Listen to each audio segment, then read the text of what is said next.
troops there. We're going to leave. Well, we left Iraq, and then we're putting people back in there. Yeah. So, come on. I mean, the man, yes, his intentions may be good, but reality just really sucks, and he can't get beyond reality. When you live in the land of unicorns, how accurate can you actually be all the time?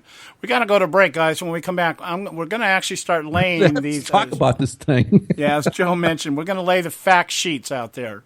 In fact, one thing that I'm hearing right now, the Obama administration is saying it's too early to lay out fact sheets. Okay. We don't know how it's going to screw up yet, so we don't. It's too early to put out a fact sheet about the framework we've agreed upon. Yeah, but anyway, in the same breath, this is classic Obama. In the same breath, telling us that this is a good deal because people should be looking at the facts, but we don't need a fact sheet. Okay. All right, guys, we'll be right back. Stay with us right here on the Conservative Syndicate. You can catch all our show archives at theconservativesyndicate.net. The Conservative Syndicate, real conservative talk from real conservatives.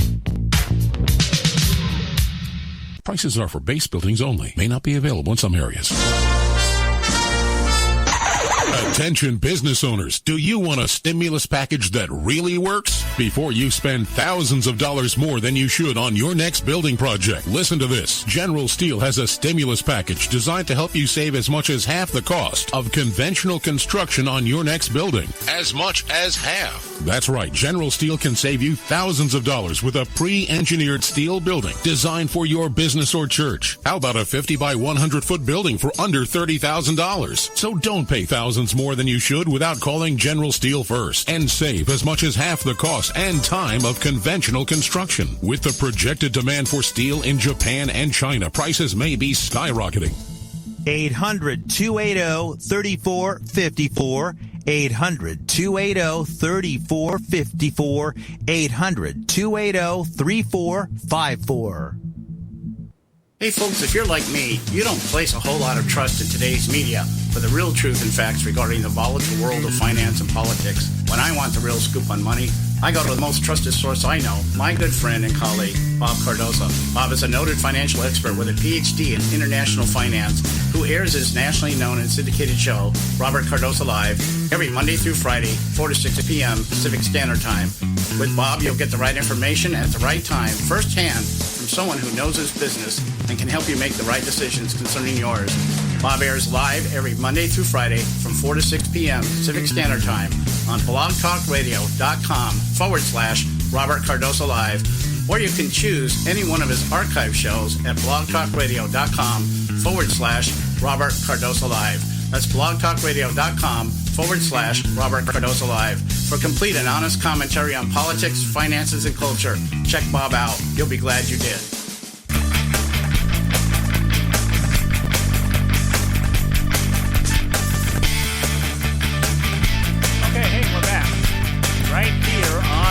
Conservative Syndicate. I am your host, John Matthews, mad prophet of the airways on a mission from God, and that mission is to tear down the imaginary wall of separation between church and state.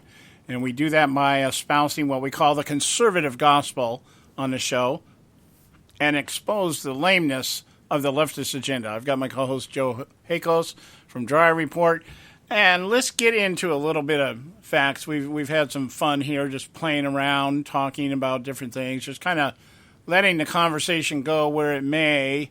But let's talk about some facts here, because that's what our president says we need to pay attention to.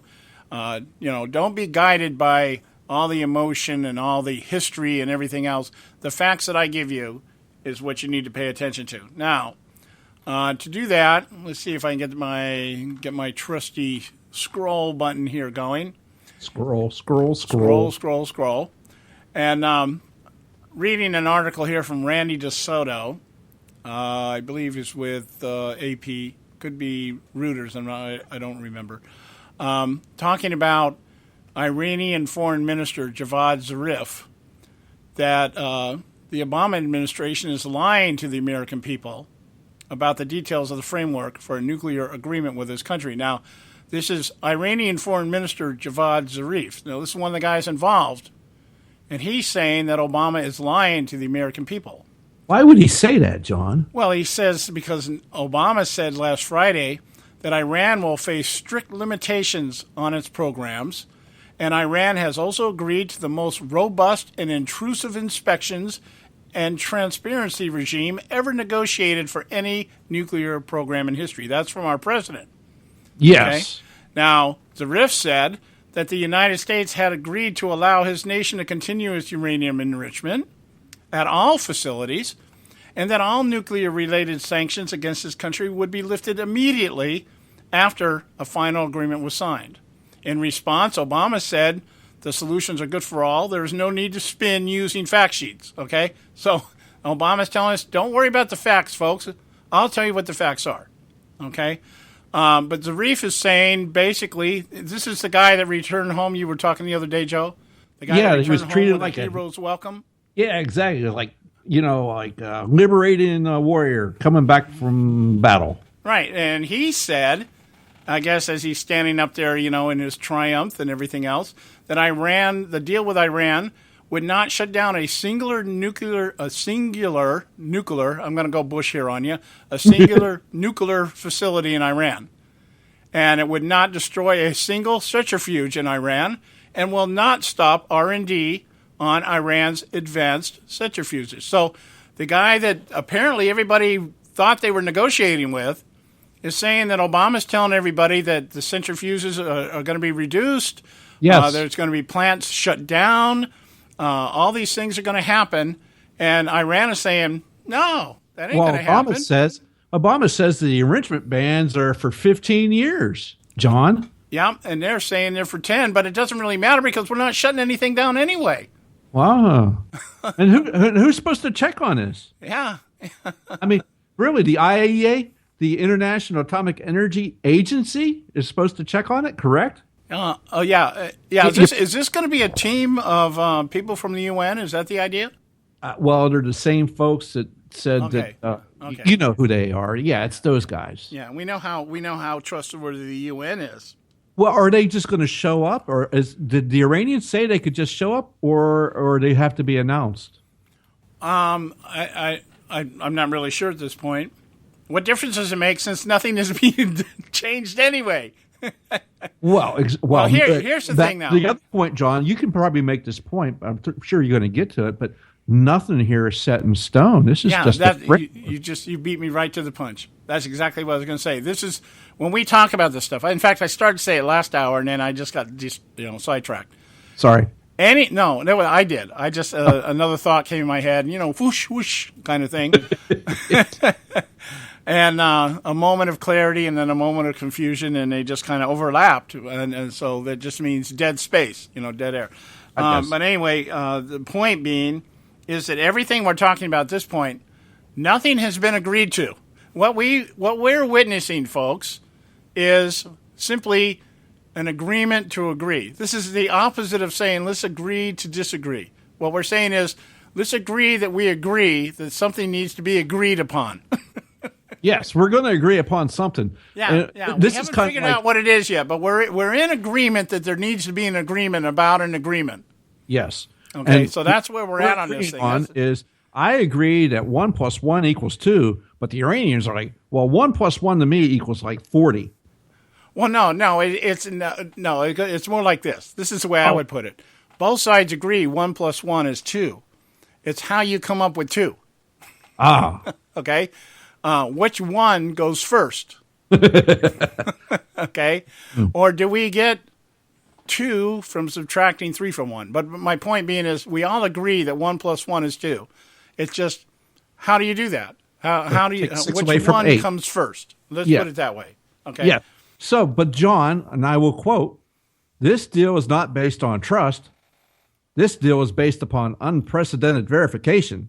Yeah, unprecedented verification, of which, of course, we don't really know what that means either right now. This is like listening to you got to pass the bill to find out what's in it, right? It seems to be a lot like that. Well, it's sure being sold the same way. Well, it seems to be a lot like that, and the FCC thing and everything else that's coming from these folks. Yeah. Well, I'm going to take what we want to do here, since we just had this one short article one of the first articles that came out is that Obama's out there in the Rose Garden telling us what is going to happen, and we're going to go through that in just a second here. And the Iranian foreign minister, the guy that was negotiated with, is already standing up there going, that isn't what we agreed to. Your president is lying to you.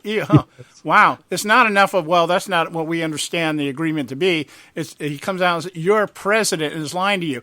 And then Obama gets up there today and with NPR yesterday and trying to tell us how honorable the Iranians are. They're honorable. Hey, dude, 3 days ago, these people are calling you a bald-faced liar.